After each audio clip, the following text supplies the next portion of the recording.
What's up, everybody? My name is Anthony Irvin. You beat yourself? Yeah, Yeah, CB myself. Yeah. Okay.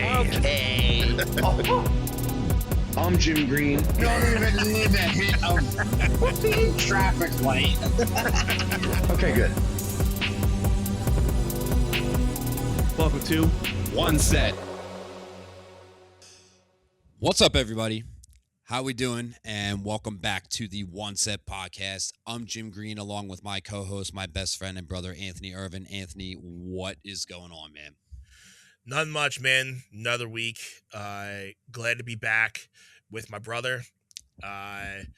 Dude, we had a very up and down Rumble this weekend.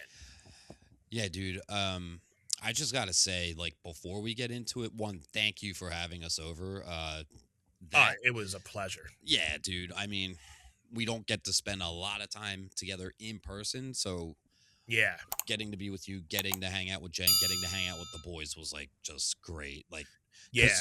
usually, like, when we've gotten to spend time with them, it's at a function. It's at, like, a birthday party kind of thing. So it's like, Yeah. there's a lot of people around. So, It was good. Cool. It was cool. Yeah. It felt good to kind of, just sit down, talk with the four of us, and then, the kids being around, and then, just to see that they've, really warmed up to you guys to the point where, they don't feel like, too, shy around you guys anymore. And, even before you guys got there, like within the day or two before, Anthony was starting to be like, when's Aunt Cheyenne and Uncle Jim getting here? Are they coming Saturday? And blah blah blah. So he was stoked, and Yeah, dude. he was stoked to kind of show you his wrestlers and everything, and Yeah. It was cool to hang out with them and just like small talk with them. yeah, It's like, and like Cheyenne was just hanging out with Grayson and just like, yeah, he was showing with her for a good bit, and she loved every second of it, dude. yeah. I'm glad you guys had those moments. It was good to see that. So that all being said, like, there were parts of the Rumble that I was checked out of because, like, I was very much more in, like, the hangout setting. Yeah. But, like, honestly, part of it was because what we had on the screen in front of us was like, oh, all right, this is okay. Like, I just feel like by the time, and I know, like, we're going to go through it sort of. Right. By the time that the last match, which was the men's Rumble, ended, it was just kind of like, all right, that was the men's Rumble. Like, I felt I'm not sure what the men's Rumble always seems to go by so quick. I don't know why, but then I guess it's because we're just so amped up by that point. We're like, all right, bring the next one. Where like when we're watching the women's and we're like, all right, this is dragging. Come on, let's go. Get the next one. The women's Rumble, like, it's tough because, like, I feel like they introduced the first women's Rumble back in 2019, and it's like, okay, who are they bringing in here? And it was a lot of nostalgia at that time for that first one. And then over the years, like, the NXT roster grew, and, like, we had a lot more women to pull from.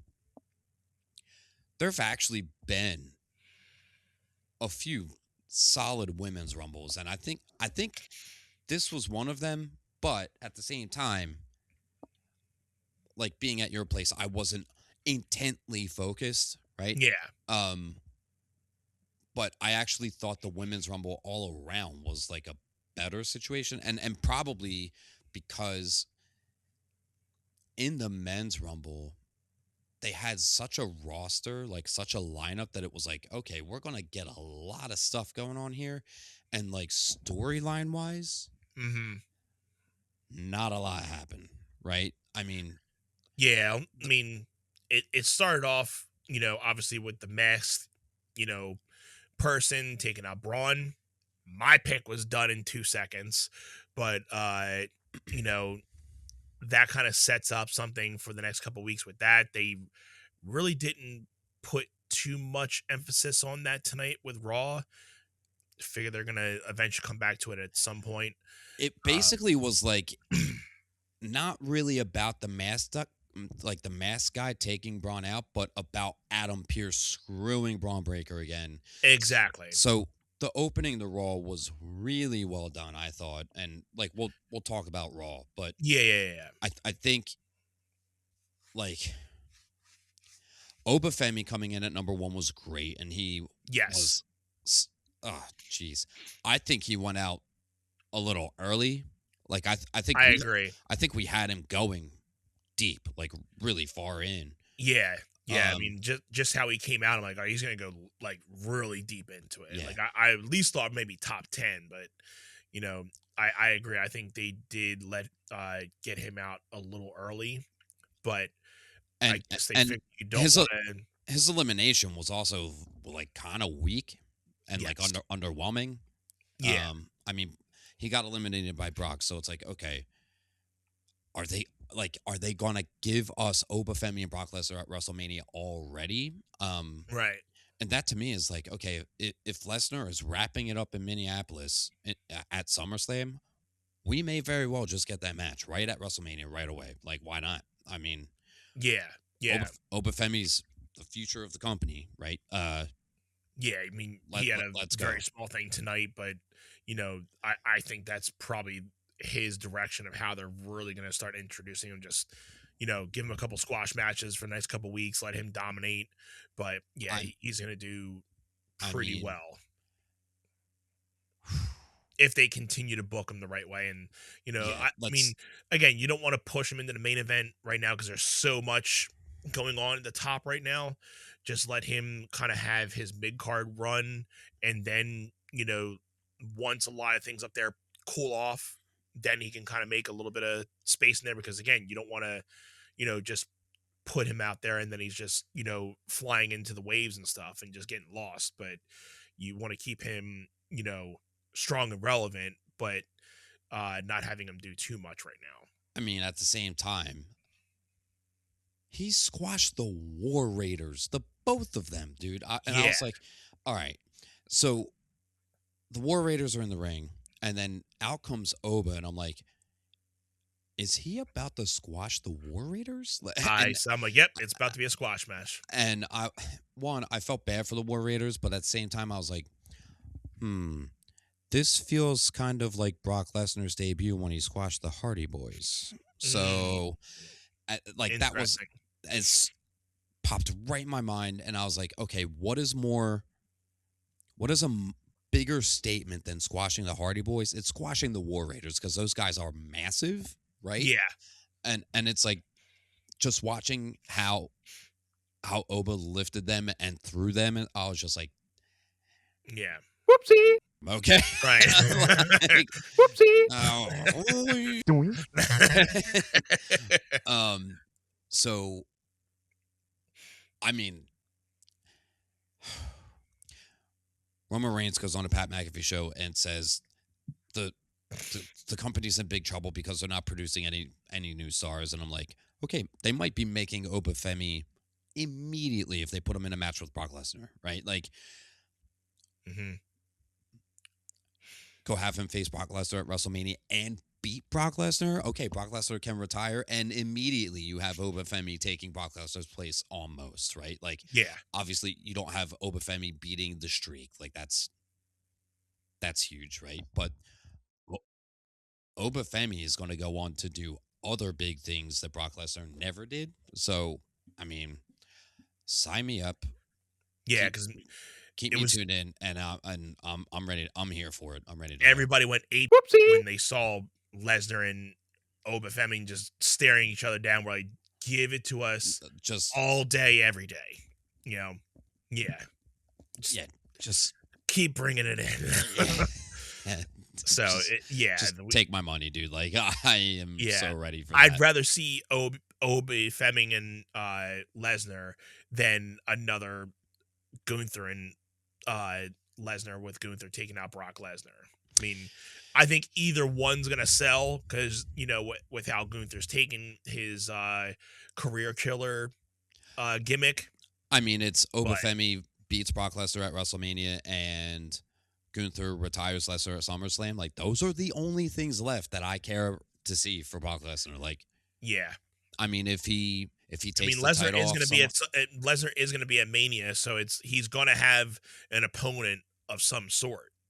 So I mean, we'll probably start getting that if throughout it's this time. if it's not Obafemi, I don't know who it is. Like, it almost has to be him. I mean, most of those times with the Rumble, a lot of those stories are built right off of that. So yeah, I mean, it makes sense. Right there. Other key takeaways: we got the El Grande Americano versus El Grande Americano point down. It had to happen. I called that. I'm like, dude, it would be iconic just to have Chad Gable come out in his Americano outfit while Ludwig is in his Americano outfit. Then they kind of do the Spider-Man look at each other, like point to each other. Came out like that, and then it was quickly unacknowledged. So it's just a quick acknowledgement of like, hey, and then everything goes, and then Chad Gable threw out Ludwig. Yeah. So, and again, going back to Raw tonight, we're kind of going back and forth, but Ludwig had the match with what's his name? Javon. I thought Chad Gable was going to come out. I mean, the writing was on the Raw. I said to Cheyenne, I was like, I mean, Javon Evans is winning this match after Chad Gable comes out. And it was right there. And it panned out really well. Again, sometimes I didn't see the end of the match though. Did that happen or no? It did. Yeah. And okay, good. I was like, sometimes when it's predictable, not always a bad thing. You're like, all right, I saw that coming, but like, I'm glad it panned out the way that it did because it was perfect, right? I'm looking forward to that hopefully being a Chad Gable and Ludwig Americano match where the loser has to reveal themselves, and you get obviously Ludwig revealing himself. Mark and Henry. And yeah. Mark Henry. Yeah. So then you keep Chad Gable as the original Americano, and you never get to obviously see that it is Chad Gable, but he's going to do the Two-Face thing.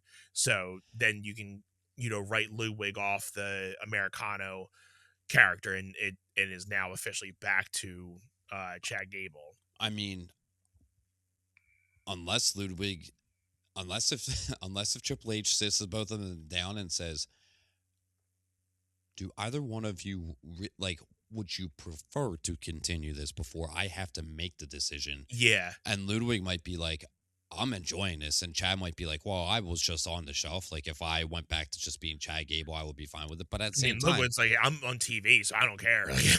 And he is so beloved in Mexico. Like, that guy could be El Grande Americano for the rest of his career, and he would probably not be upset about it. No. Hey, if he's the both of them, though, honestly, they could make it a tag team eventually. Both of them, honestly, have to ask themselves, do I want to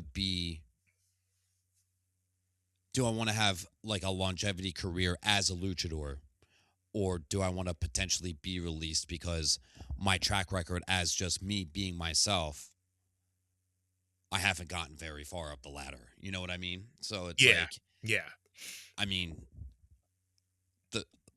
if you're Chad Gable and you're like, this character was made for me, and then I got injured and Ludwig came in and did a stellar job, that's tough, man. That's tough. Because, I don't know. I hope that, however, that they go for, like, if I know how, I think Chad Gable's great. And I'm sure, I think that you feel the same way. Like, we really think he's, like, the next coming of, like, Kurt Angle. Mm-hmm. If he was booked in a way that he just started crushing people, like, right, let's go. Like, make Chad Gable the next Kurt Angle. Mm-hmm. We know it works. And Ludwig could just be El Grande Americano for years. Right. And I'm sure that Pete Dunne and Tyler Bate don't love being like the side piece like luchadors. But so that's who you think it is? Pete Dunne and Tyler Bate. Yeah. I mean, Tyler Bate, if you've watched enough of him in his NXT days, the way that, like, just his posture and how he carries himself, he's definitely the taller, like, more thinned out side piece Americano guy. Gotcha. And then the other stockier one is almost definitely Pete Dunne. So it's like, again, two guys that I think are great, and I hope that they're not luchadors forever. Like I would. Yeah, I mean, we know Pete Dunne has way more potential than that. I mean, he just stopped being called Butch, right? Like, come on. And then they put a mask on him. Dude. Anyway, getting out of the Americano stuff. LA Knight came back and then was eliminated. He was eliminated pretty early. That's another thing. Like another one that I'm like, okay, he got taken out way too early as well. So I feel like they did that because if he got in the Final Four, people would have been more pissed that he didn't win. So I feel like they were like, all right, if he's not winning, we probably should take him out early, right? And plus, it seems that he is going to be, obviously, from what happened in Raw tonight, he's going to be doing something with the Vision. He's going to have some type of match with I feel Bronson or Braun. So the feud with him and Rollins is totally unfinished business, right? Yeah. But I feel like it's going to be. It's so weird because I'm like, oh, is it really just going to go back to him versus Logan Paul? Because we already had that match. Was that last WrestleMania where LA won the US title? I think so. Right? Or did Logan Paul? No. LA Knight beat Jacob Fatu. That's right. Or Jacob Fatu beat LA Knight. It was one of those. It was definitely one of those. Because I feel like Logan Paul just faced AJ Styles, right?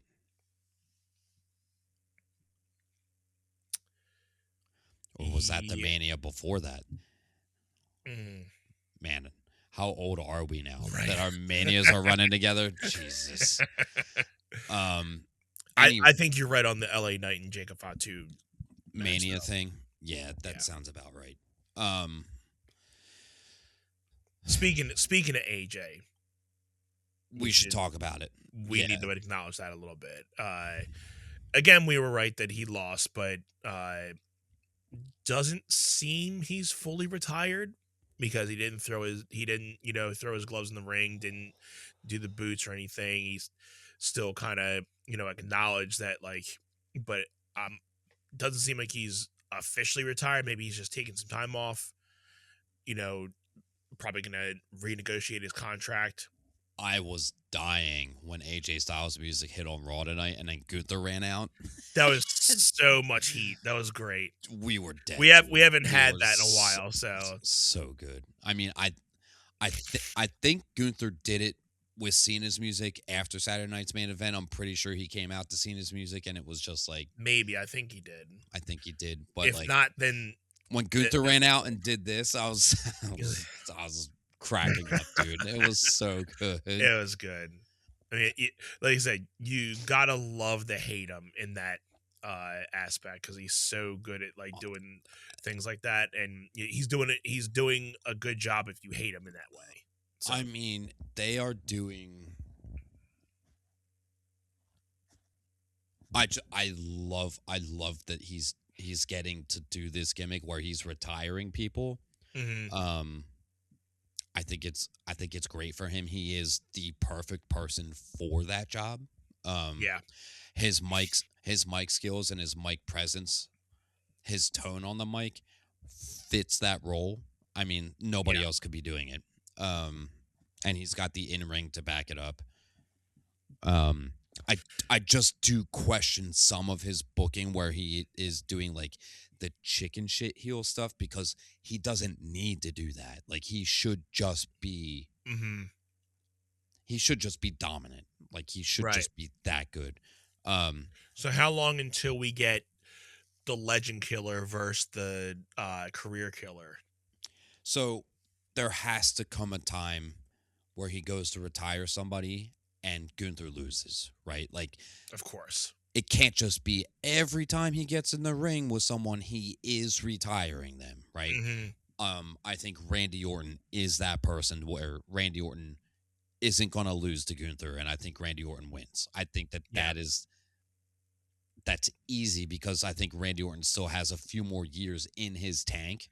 He's still good to go. He's not He's still in really looking good really good. shape. He's still Yeah. looking really good in the ring.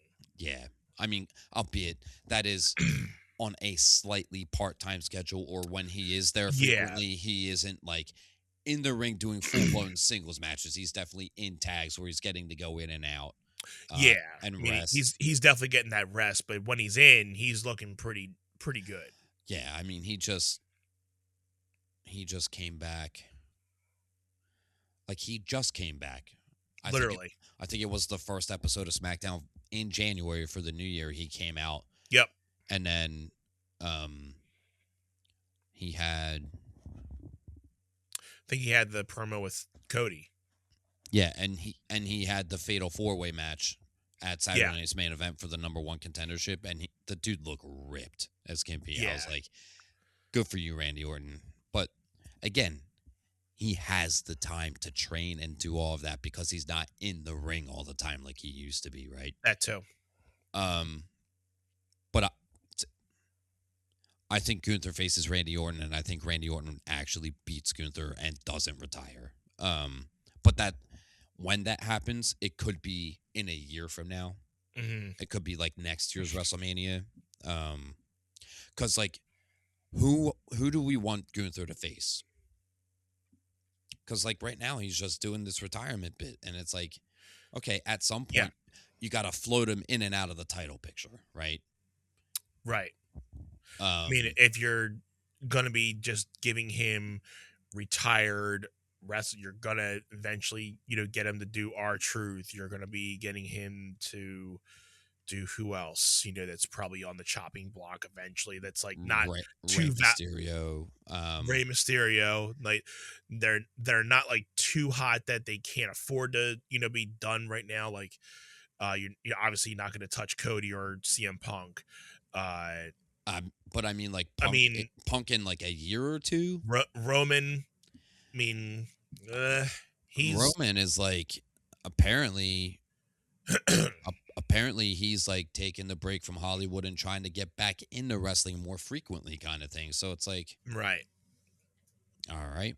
Well, him and Cody definitely had a busy summer with the whole Street Fighter thing. Yeah. So they're just getting back, within that type of time frame to be, back for WrestleMania. So they're obviously in their spots right now. So it's a matter of like who are the opponents for Gunther within this next year if he's just going to be doing, career-ending matches. He's going to be, I mean, he's got the feud like that is built in with Dragon Lee, right? So yeah, I feel like if he's not retiring people, he's wrestling all of these tiny guys, right? it's literally like, and if not necessarily retiring them, he's hurting them to the point they're getting taken out for months. Yeah, I mean, like, hey, I need a vacation. Send him to Gunther. Right. So, I mean, I would not be surprised if we got Sami Zayn facing Gunther at WrestleMania for the title next year in Saudi Arabia. Yeah. Especially in Saudi Arabia at the Rumble now. Gunther just retired AJ Styles, so people are going to even more so want Sami Zayn to win over there, right? True. And Sami Zayn beat Gunther for the Intercontinental title at WrestleMania, so like it's doable. The story's there, history repeating itself, right? Back to the Rumble. I was gonna say, just before we get back to the Rumble, with AJ, we were mentioning last week that that you were saying that you think he's going to at least be done with WWE, and then take the last little part of it at TNA. I we think were talking with Matt this week, and he was saying about going back to New Japan, but it's a matter of how much are they going to let him do on his own. There was a thing that said that he trademarked a phenomenal AJ Styles, so if he is leaving to be able to go on his own, that's a good thing that he's trademarking his own stuff. So then it's not bound by WWE. So it really just depends if he's officially done with WWE, but he's not done wrestling yet. He's going to go throughout the rest of the year and just make sure he gets to wrestle with all his buddies and do like the last little bits of, in Japan on the indie scene, whatever. But hitting all his chopping blocks. Yeah, I think if he goes to Japan, it opens the door for him to be able to do those AEW matches where he can go in there, do a couple things, and then be like, cool, I'm just trying to check things off my list. And then he'll wind up retiring in TNA where like his career, like the heart of his career is in TNA. So, because it's not like we were discussing over the weekend that it's not like it's John Cena where his whole career was WWE. So it's understandable for him to do a whole retirement tour in the WWE, but AJ kind of made his break like on the indies and then in TNA, and then eventually made his way up to WWE. So WWE was just the top of the ladder for him, but he really made a lot of his his chops down in TNA and stuff. Yep. So it would make more sense for him to honor where he started and finishing where he started. Yep. And then like just straight to the Hall of Fame, like next year. So I'm surprised. Well, I get it's only really the first week or so of the Rumble, or the road to WrestleMania, so they haven't really announced any Hall of Famers yet. But yeah, I mean, we have Stephanie McMahon going into the Hall of Fame. Yeah, I saw Stephanie McMahon, and then they also put Chyna in there. I'm like, they're not gonna put both Stephanie and Chyna in the same Hall of Fame. In the same Hall of Fame. Get real. Yeah, get real. But do you think we get John Cena this year, or do you think we get him next year? Do you think it's too soon? I mean, even though he just retired, I mean, we've seen stuff like that happen before. But do you think we get Cena headlining this year? So the curious thing, right, is like WrestleMania is in Saudi Arabia next year. So it's like, who wants to be in the Hall of Fame when the Rumble's going to Saudi? Yeah. Or the Rumble when Mania is going to Saudi. So it's like, I don't know. I mean, I don't think John needs to go in the Hall of Fame right away. That's kind of more like if he's like, yeah, just do it now and get it over with, so that like, I guess to answer your question, do I think he does? Yeah. Yeah, I think they will. I think it'll happen just because, like, if he's like the greatest of all time, if he is that monumental, why wait? Like, why wait? Like, just, I mean, Vegas. I mean, yeah, I think if you're gonna do Vegas, as like you're kind of hopping into the fact that Vegas or Saudi, Vegas might be the better thing to do it for. Yeah, I mean, he lives in LA, so it's like it's not far for him to get to Vegas, right? Like, it's easy.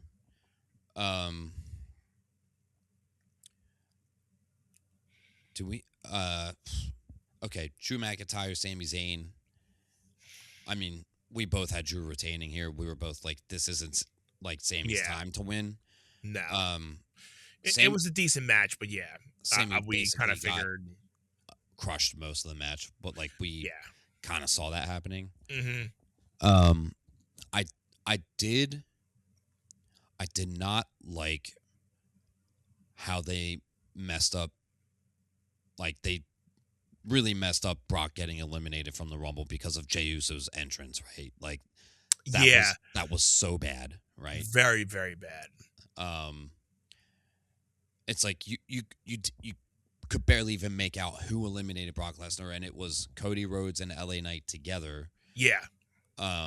Which again is like, you just saw him being taken out in the ring.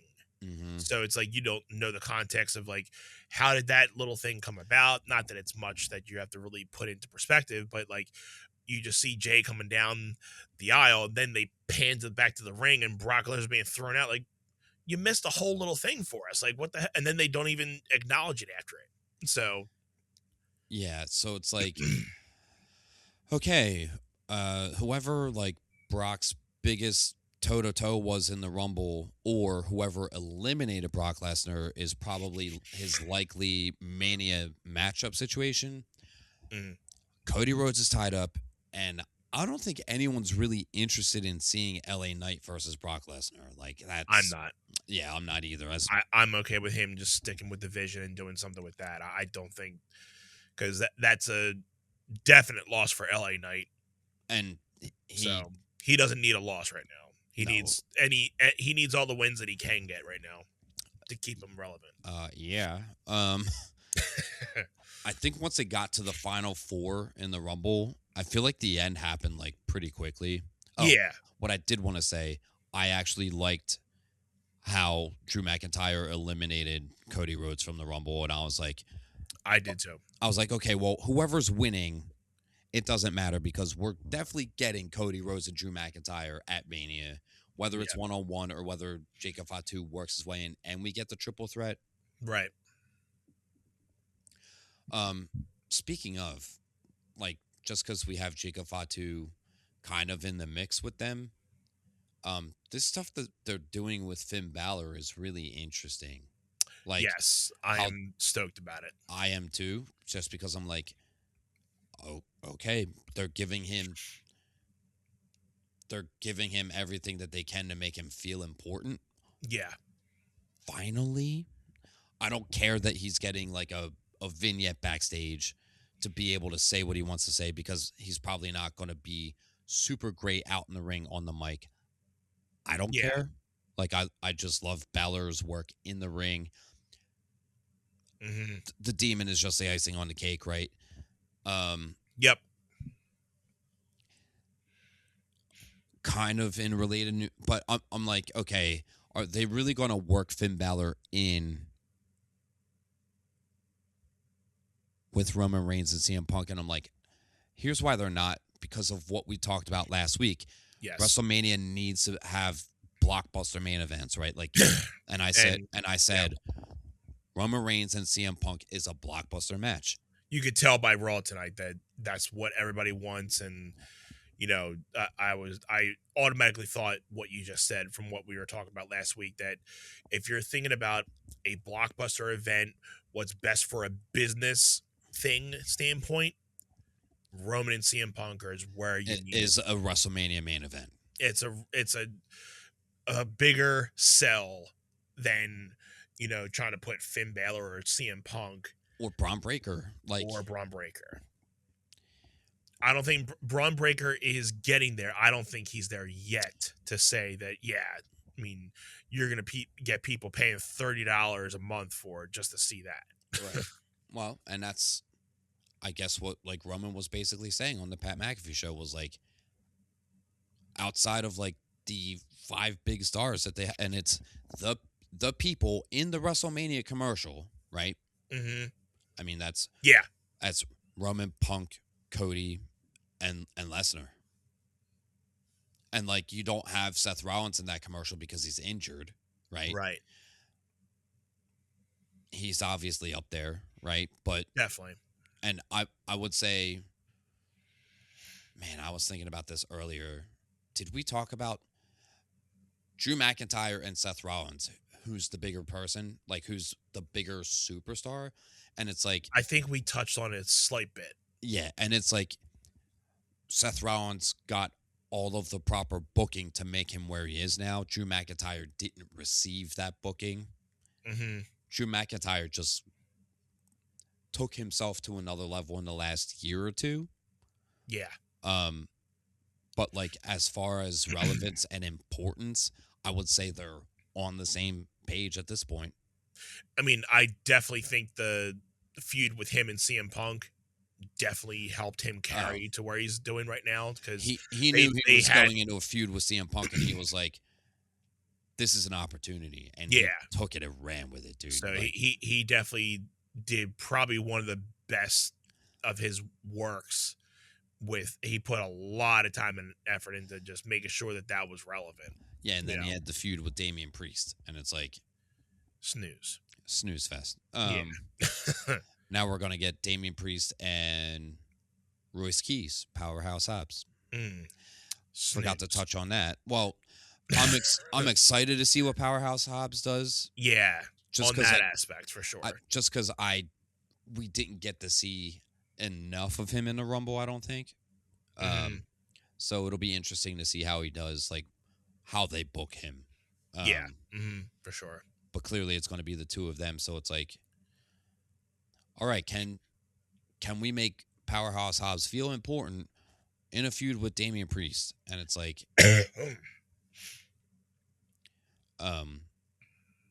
we'll see. I mean, it'll be a fine mid card, right? Outside of that, are we missing anything noteworthy from the Rumble? I'm sure there's like something that I'm missing. I don't think anything worth being like, Rusev came back. That's true. That was considered a return, and then he got eliminated in 60 seconds. So yeah, not looking good for Rusev. No, not looking good. I mean, after the Sheamus thing, he kind of just went back downhill. So it's tough. Like they were on the path of they were putting stock in him. Yeah, they definitely did when he first came back, and then it was just kind of like, who cares about Rusev again? Yeah, like it's too bad because like I think the guy's talented, but like he definitely is. If anything, he needs to just align with something to get him back to that thing. But then again, you don't need to because he can just hold himself on his own. But yeah. It's one of those things where they'll just say, like, well, we don't really have much creative for him. Like, where in those type of things, it's like, well, just make it your own, instead of if they don't have something for you.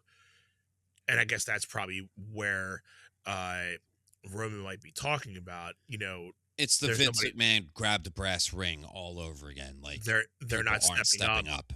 That if they don't have anything creative for you, you should think of something. You got to find your own luck. You got to find your own thing. If they're not knowing what to do with you, if you have something you can pitch to them if they like, then there you go. But if you can't always rely on that thing to be like, okay, this is what we have for you. This is what we have for you. If you're not coming up with your own ideas, you're not going to break through.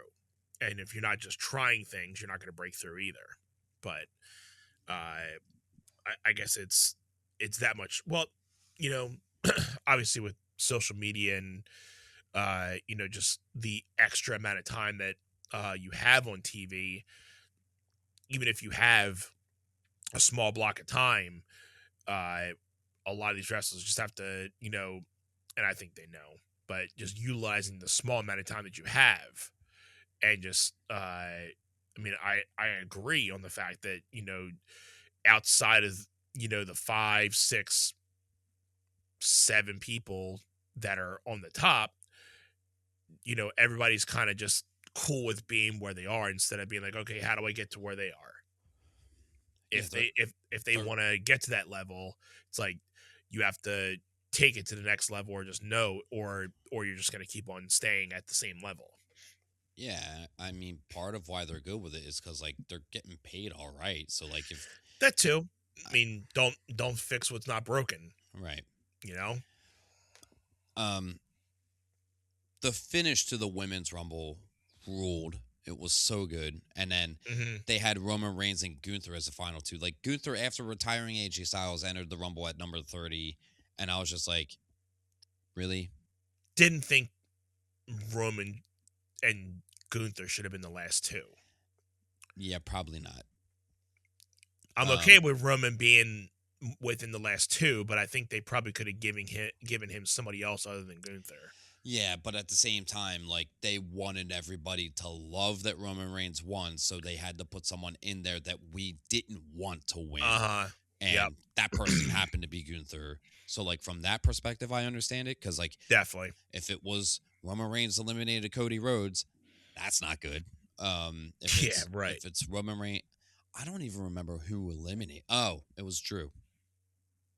Duh. And I just said Eliminated Cody, yeah. how I loved how they did that. Like Yeah. that was so perfect. I am interested to see how Jacob Fatu handles the opportunity that he has, because I mean, Triple H might be like, yeah, we'll work him into the main event at Mania and make it a triple threat match if he delivers. Like, this could be like a can he get himself there kind of thing. I think they'll test it out within these couple weeks, and if they like how it's going, it'll be a triple threat. Yeah.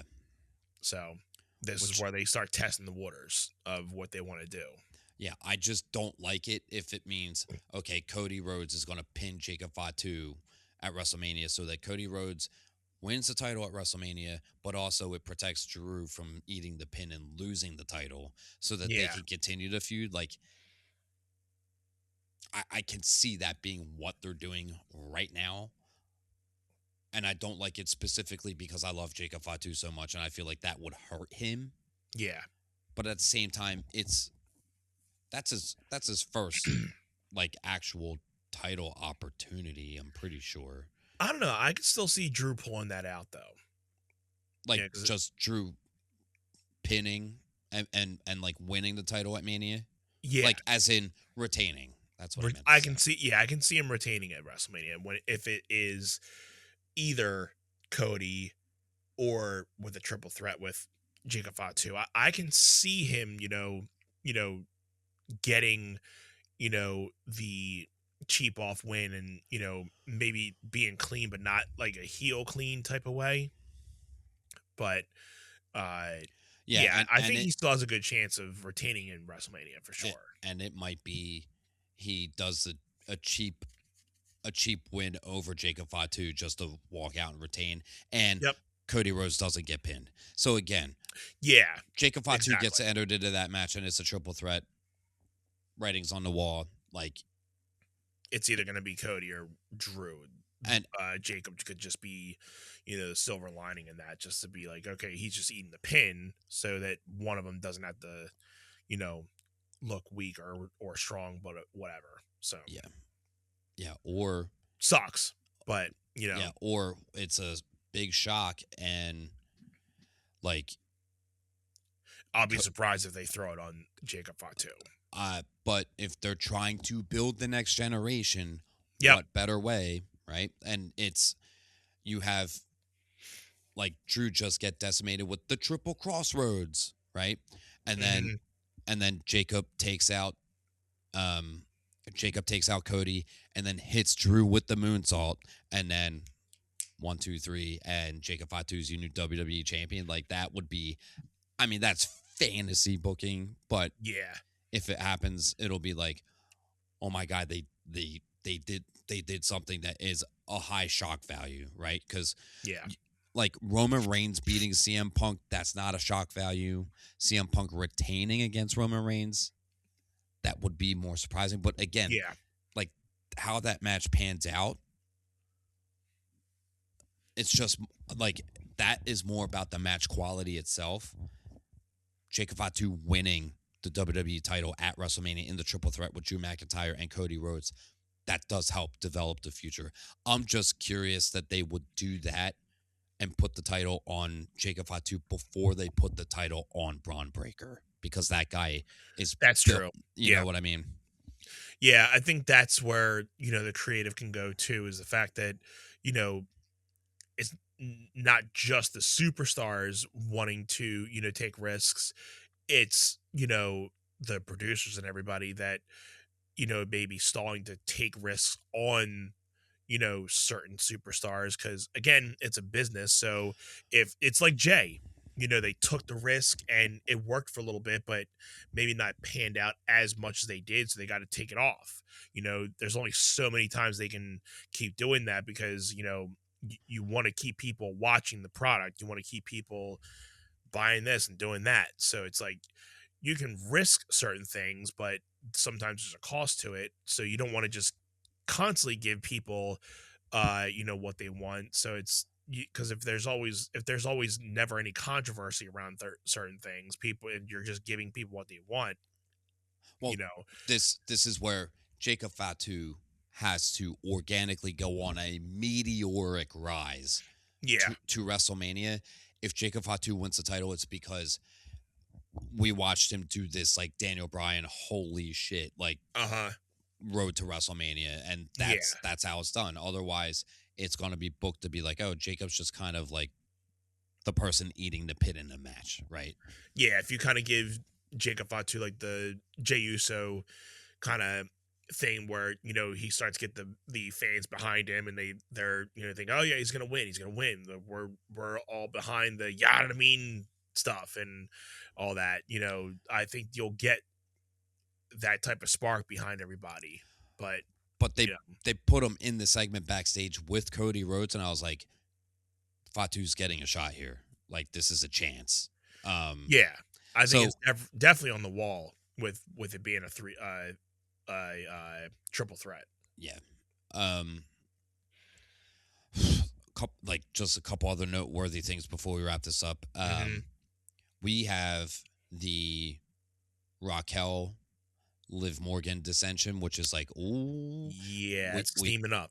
We had the Dominic Mysterio come back tonight, and Finn Balor vignette doing his own thing, going after Punk and the World Heavyweight title. It's like, cool. The Judgment Day stuff is happening, and I do think like JD being out and injured definitely threw a wrench in all of this too. Yeah. Right. But I do like what they're doing with Liv and Raquel. I think that's great. Yeah, it's like not just Finn and Dom. not just Dom. It's gonna be a whole cluster of things just blowing up with that. I'm here for it. It's great. Yeah, because I mean, there's only so much that Finn's gonna be able to do. If he wants to break out, he has to, you know, break out from that and just start doing his own path. Because he's so much more better than just being in a group for.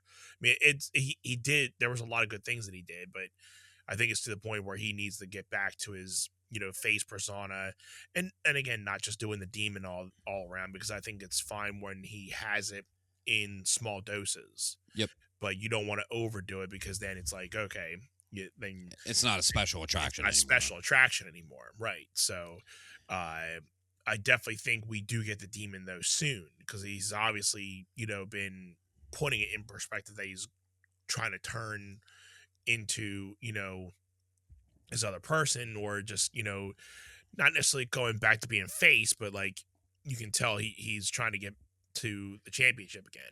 So whether we see CM Punk and Finn, I don't think it's going to be anywhere soon, like at the Elimination Chamber, or I don't think we'll probably get it till after WrestleMania, depending on if he, you know, retains with Roman Reigns. Yeah, I mean, it could be at the Chamber.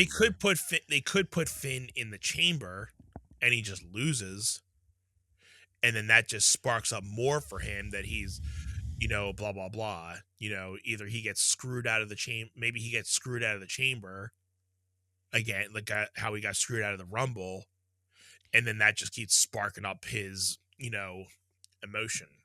So. Yeah, I mean, somewhere along the way, it could just be we get the Dominic Mysterio Finn Balor blow up, and then we get Finn and Dom at Mania. Like, that match is total, like, unless we do actually get Chris Jericho versus Dominic Mysterio for the IC title at WrestleMania, like, apparently Jericho is still listed on the AEW roster, like on the website, which means his contract there is still not up yet. Right. So it's kind of like we just got to wait and see what happens. Wait and see. Yep. Yeah. Did you see the Philly street fight between Stephanie and Raquel? I did. Okay. So can we just talk once again about these? I don't want this to come off the wrong way or upset people, but when the women use weapons, it just doesn't do it. It does not do it. No. And it's not to say they can't use the weapons. It just does not read the same as the guys using the weapons, because they have more muscle behind them majority of the time. Yeah, Um, and I just don't like the the promotion of a street fight because it's just a hardcore like thing within the ring. Like if you're having a street fight, you need to go outside of the not necessarily outside of the arena, but you need to go through gorilla, need to go through other things to it's outside of the ring. got to be like that falls count anywhere type thing where Yeah, it's it like, has to be more of a falls count anywhere. Street fight. Uh, you might as well just call it a hardcore match at this point, yeah. And or I mean, tables, ladders, chairs. Yeah, because street fight inside a ring is not a street fight to me. the table spots are abysmal just because, like, okay, they have to be made to be sturdy enough for Raquel to lay on it and it not break. But then Right. also when you go to put someone through it, it can't just be like, It was like, yeah. You heard the sound even more before she like rolled on. It's like, I mean, even Roxanne, she got headbutted, fell off the rope, fell to the yeah, outside. You heard the table crack, and it was yeah, yeah, like, right? yeah, right. I mean, it's just like let them smack each other with kendo sticks, hit each other with the trash can lids. And I'm not being sexist whatsoever in saying that. Nah, It's I just, get it. they have less weight to them so that they're not crashing through the tables the same. Like, it's just Yeah, when they're swinging those chairs at each other, they are not making the impact the same. So No. the sound is not resonating throughout the stadium the same. It doesn't read through the television the same. It's kind of like, all right, we get it, but like maybe just don't. I don't know. Like, right. It definitely doesn't feel the same, but like again, you don't want to be like, oh well, only men can do hardcore matches because then I you're know. gonna get the whole I thing know. like, oh, why can't they do it? Yeah, I'm not trying so to you're upset definitely not anybody by doing saying that. I'm I just I saying. get where you're going at though. It's sometimes hard to see it when it's when it's done a different way, but then when it's a women's version of it, it's always not always, but it can be like a little like, Yeah, like, that and I hate to say cringe sometimes because it's not well, really it just cringe, but it's doesn't like deliver with the same impact that we've yeah, been used to when watching this for the last 30 years. I mean, that's just right.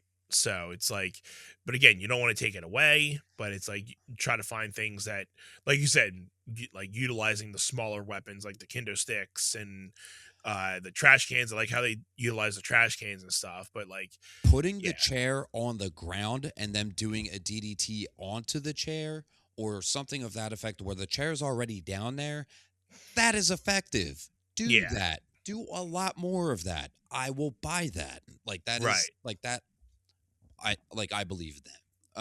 right, I thought that Stephanie was going to go for that corkscrew moonsault onto Raquel on the table, and I'm like, oh my mhm, god, that table's way too close. That table's way too close. This ain't gonna work. yeah, There were just a lot of it was sloppy. There were a lot of sloppy stuff going on in the match where I'm like, okay, it is a street fight. It doesn't have to be perfect, but there were a lot of key spots, and I'm like, oh, God, I wish that was better. right, Is what I'm trying to say. I wish that actually was just better. And I thought that was ending the show, and then they did the whole NXT Finn Balor promo, and then in comes the stretch caddy, and with Roman, out walks Roman. I was like, oh my god, I forgot they did promote him. He's gonna close the show. And then out came Punk, and I was like, yeah, oh, they're gonna give it to us, aren't they? And then yeah. they I thought the street fight was gonna end it too, yeah. but then when Roman came, like, oh, okay, they're gonna end it with him. And Yeah. then Punk got in the ring, and then they started getting into it, and I was like, oh my god, they're gonna make the main event right now. And thank you. Mhm. Like, I'm so glad that the Raw after the Rumble, we have a solid main event that they can start building for now immediately. Yep. Like, I'm cool with the Rumble winner like hanging it like over our heads. Like, who am I gonna pick? Like, that's fine, but that can't be every Rumble winner every year. So Yeah. I'm glad that we have like a concrete direction where we're getting Roman and CM Punk, right? Like, and Yeah. the fact that they are building that story now makes me feel like, okay, it doesn't matter what Punk does between now and then, he's holding that title, right? Yes. So, It'll be good to kind of just have them back and forth throughout this time now too. So like you said, it's not going to be weeks until we find out, and then it just sparks up. Oh, now he finally made a decision. Like, no, I think they knew pretty well that it was going to be Roman and CM Punk, and like we were saying, Drew and Cody, because they were all in line to really kind of have those matches at this point. yeah. So it's good to. I agree with you. It's good that we will have definitive directions with both belts moving forward into WrestleMania this year, instead of having to wait another 3-4 weeks to figure that out. Well, and just like, I feel like there have been a couple years recently where it's like 2 weeks before WrestleMania, it's like we only have like 3 matches announced. So it's like, Yeah. let's get the ball rolling so that people can get invested in this WrestleMania, so that we can look forward to it. So especially for the ESPN people that are like, oh, I'm not sure if I want to buy it. Like, they got to start investing things and like getting these people to want to buy the big product this year. well, and the feuds have to feel important ahead of time. So it's like, yes, make the feuds, like, have the feuds established, have the matches ready to go, know what you're doing, and that way they can all feel important. And that's how you make a WrestleMania feel important, instead of just saying, well, we got John Cena and Cody Rhodes, and we got this big triple threat between Roman, Seth, and CM Punk, and then everything else we'll kind of just figure out along the way. Or right. like, they had Jey Uso, the Rumble winner, facing Gunther. Okay. I mean, I think we all kind of knew Jey Uso was going to win. I mean, it was like, sure, it was like Jey Uso might lose, but we felt pretty sure, like, okay, this guy was positioned to be main event Jey Uso. He's probably going to get it. Right. But I don't know. I think tonight's Raw all around was more exciting than the Rumble all around. And I agree.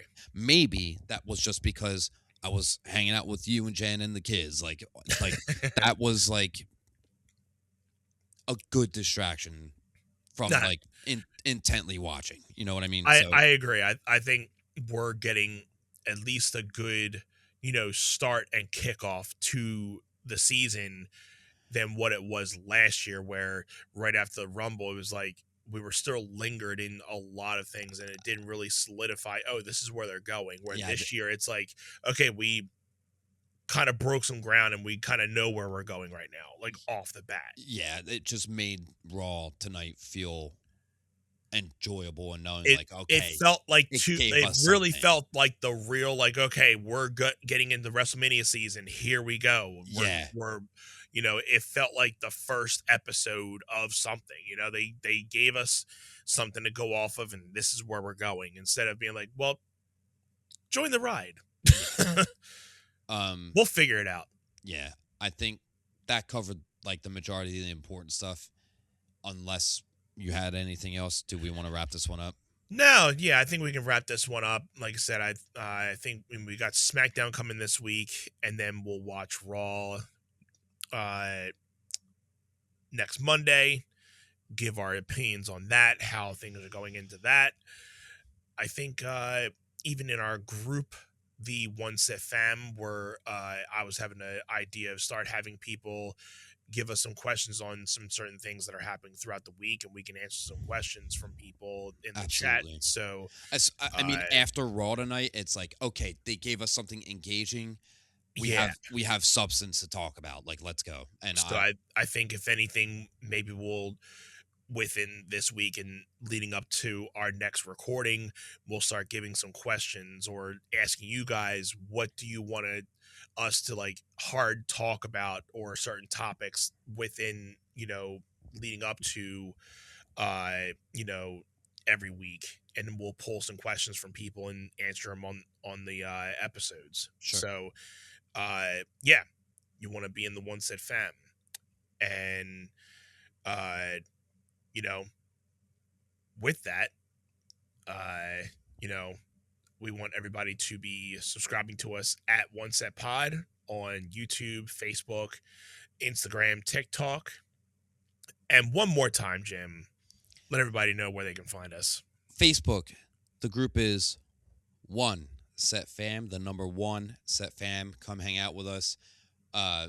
It's going to be wrestling talk for the next 2 months and 2 weeks. Easy. I mean, the Super Bowl is around the corner. Is that this Sunday? That's this Sunday. I mean, I have the Seahawks winning it. Go Seahawks. Go Seahawks. I mean, we can touch on that next Monday. I'm definitely watching the game. Definitely. I'm sure it'll be good. It'll be interesting to see what Drake May and this new Patriots does. Yeah. Either way, I just want to see a good football game. Yeah. Seahawks. when we watch the Super Bowl, we don't want to see it one-sided. The only time we want to see it one-sided is what happened last year when the Eagles won it and against 100%. The Chiefs at that. Other than that, Anth, I love you, brother. Thank you so much. Love you too, dude. Thank you, everybody, for tuning in. This has been another episode of One Set. Thank you, guys. See you next week.